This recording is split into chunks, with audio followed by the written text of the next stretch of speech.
Al pensar en la prehistoria, es posible que muchas veces nos imaginemos a nuestros ancestros moviéndose como cazadores-recolectores por las llanuras abiertas, por los bosques, organizando emboscadas para abatir grandes presas, u organizando partidas para recolectar frutos, semillas y raíces, todo tipo de alimentos que les proporcione energía y sustento. ¿Cuánto de esta imagen es real y cuánto es cultura popular? No obstante, tenemos la suerte de que en algunos lugares hay evidencia arqueológica acerca de cómo nuestros ancestros de la prehistoria obtenían estos víveres. Hemos encontrado herramientas, huesos con marcas de corte, puntas de proyectil y, en algunos casos verdaderamente extraordinarios, incluso lanzas. Un caso verdaderamente extraordinario que nos ayuda a comprender cómo cazaban nuestros ancestros, o mejor dicho, nuestros parientes cercanos, es el yacimiento de Schöningen, en el norte de Alemania. En este lugar, hace cientos de miles de años, un grupo de humanos diseñó, talló y utilizó armas de madera para cazar grandes presas. Lanzas de madera que, gracias a la conservación excepcional de este yacimiento,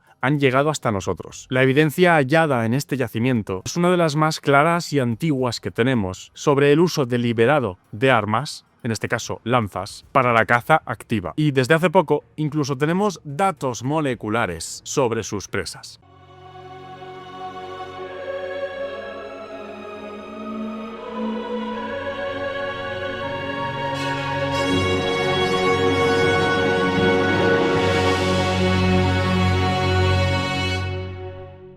Hola, ¿qué tal? ¿Cómo estáis? Bienvenidos a un nuevo vídeo del canal de la Fundación Palarc, vuestro canal de arqueología y paleontología humana. Aquí Francesc Gascó, el Paco Zoico, vuestro paleontólogo de confianza. Y hoy os vengo a hablar del yacimiento de Schöningen, famoso por la conservación excepcional de lanzas talladas, posiblemente por neandertales, y que más recientemente ha saltado a las noticias por el hallazgo de ADN mitocondrial de las presas que estos humanos cazaban. El yacimiento de Schöningen se encuentra en el estado de Baja Sajonia, en el norte de Alemania, cerca de una antigua explotación de lignito. Esta región, pero durante el Pleistoceno, estaba dominada por paisajes lacustres y boscosos, junto a llanuras abiertas, un entorno que debía reunir tanto a grandes manadas de herbívoros como recursos vegetales muy variados, y esto debía de gustarles a nuestros parientes. Entre los años 1994 y 1999, equipos de arqueólogos dirigidos por el investigador Hartmut Thieme excavaron una capa verdaderamente bien conservada, llamado Horizonte de las Lanzas, donde se habían preservado,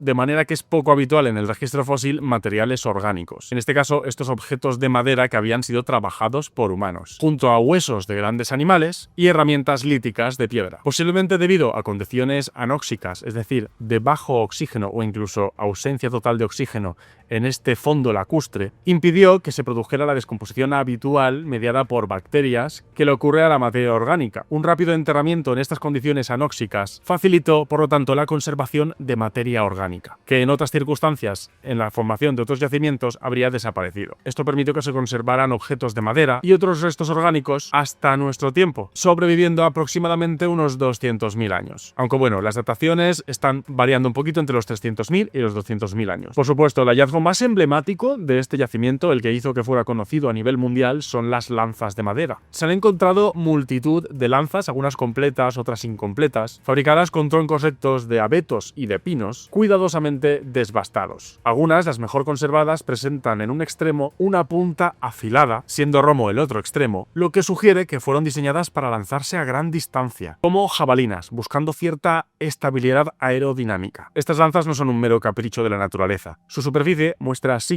evidencia de que fueron trabajadas deliberadamente, como superficies alisadas o, por supuesto, esta punta afilada, pensada para penetrar en la piel de las presas, posiblemente presas de gran tamaño. Esto, por lo tanto, nos habla de habilidad técnica y de cierta planificación en aquellos humanos, incluso cierta experiencia a la hora de cazar estas presas. Durante muchos años se hablaba de una edad de 300.000 años y en aquel momento se consideraba que los homínidos principales en aquellas cronologías en Europa eran los llamados Homo heidelbergensis, de manera que se atribuyó a este grupo de humanos la manufactura de estas lanzas. Sin embargo, como ya hemos hablado en el canal, el tema de qué humanos había en Europa durante el Pleistoceno medio es todo un tema de debate. No está muy claro que Homo heidelbergensis sea válido, y se habla de poblaciones preneandertales. Además, estudios recientes en este yacimiento, incluyendo análisis de racemización de aminoácidos o las reevaluaciones estratigráficas, han sugerido que posiblemente podría ser un poco más reciente. Hablaríamos de cerca de 200.000 años y no necesariamente 300.000. Pero por supuesto estos ajustes cronológicos no restan valor para nada al hallazgo. Es algo completamente normal tanto en paleontología como en arqueología. Sea como sea, lo que se interpreta ahora es que estas lanzas es muy probable que fueran elaborados por neandertales tempranos. Estos preneandertales que ya habitarían Europa en el Pleistoceno medio. De manera que de nuevo la asignación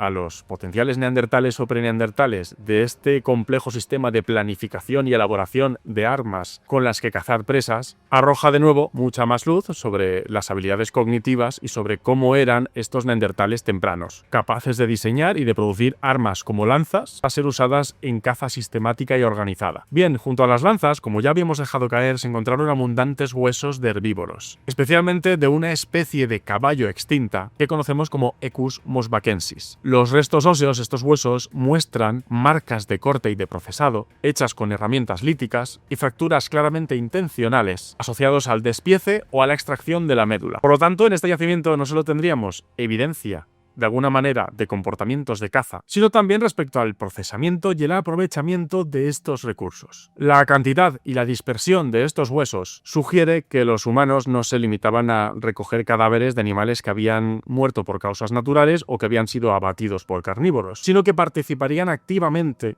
en esta caza organizando emboscadas, persiguiendo manadas y abatiendo estos animales de gran tamaño con sus lanzas, y luego compartiendo el producto de esta caza entre los miembros del grupo, que participarían todos en el despiece y el aprovechamiento de los recursos de este animal. Pero de nuevo ya hemos dejado caer información mucho más reciente. Uno de los avances más recientes en el estudio de este yacimiento ha sido la recuperación de ADN mitocondrial de estos caballos que fueron cazados por estos humanos, por estos preneandertales, usando potencialmente estas lanzas de madera. Este material genético, extraído de los huesos de Equus mosbackensis, tiene una antigüedad, pues eso, de entre 200.000 y 300.000 años, según van fluctuando las dataciones, y estaría entre el ADN mitocondrial más antiguo jamás recuperado en un yacimiento al aire libre, porque estamos hablando de un yacimiento al aire libre, no de una cueva donde por lo general las biomoléculas se conservan más fácilmente. El análisis genético de este ADN mitocondrial ha revelado que estos caballos pertenecerían a una línea ancestral directa conectada con los équidos modernos, lo que ayuda a comprender un poco mejor la evolución del caballo y de los équidos modernos, pudiendo establecer que Equus mosbackensis está muy cercanamente emparentado con ellos. Este hallazgo no solo permite rastrear el linaje equino con mucha más precisión que hasta ahora, también confirma la importancia de este animal en la dieta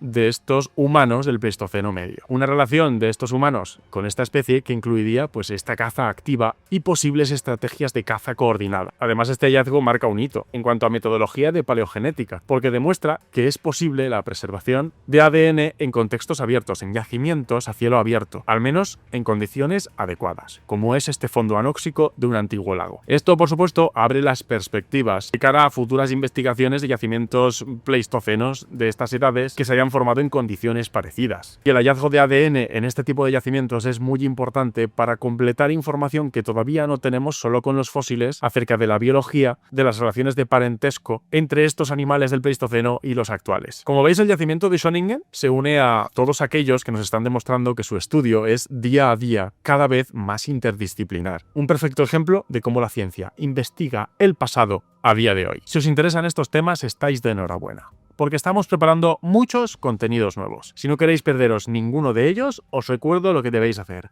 Primero, suscribiros al canal, si todavía no lo estabais. Segundo, dale al botón de la campanita para recibir notificaciones cada vez que publiquemos un vídeo nuevo. También os animamos a que nos sigáis en las redes sociales de la Fundación Palarc y a que de vez en cuando os paséis por nuestra página web, donde encontraréis toda la actualidad, tanto sobre arqueología como sobre paleontología humana. Te invitamos a que nos acompañes en este apasionante viaje por nuestra historia. Muchas gracias.